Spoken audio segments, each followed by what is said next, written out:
So in the context of a cold call, we know we're going to call up a prospect, a decision maker, a director, whoever that may be, and we don't know how this conversation is going to go. And so because we can't control that and what the prospect says, we get these feelings of anxiety. So I've spoke to reps who are just anxious picking up the phone. In the back of their mind, they are already hoping the prospect won't answer. This is already putting them on the back foot when someone does answer. So how do you get past this?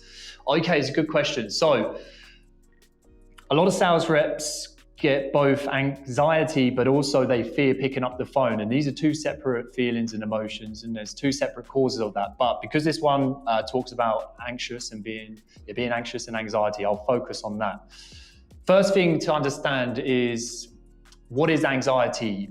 It's pretty much a feeling of not being in control of a future event, right? So in the context of a cold call, we know we're going to call up a prospect, a decision maker, a director, whoever that may be, and we don't know how this conversation is going to go. And so because we can't control that and what the prospect says, we get these feelings of anxiety.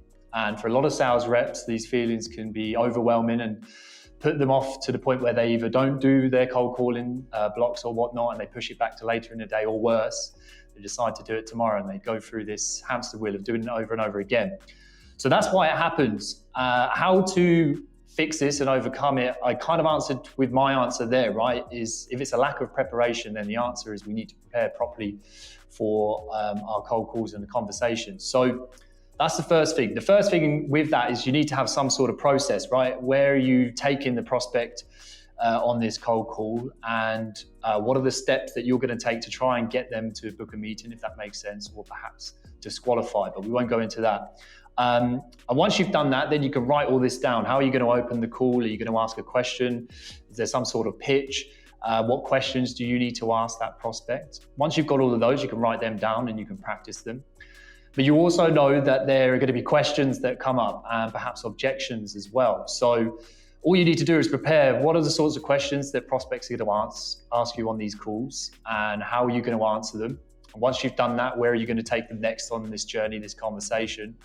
And for the same with objections, what objections are you going to get asked, and how are you going to handle those objections?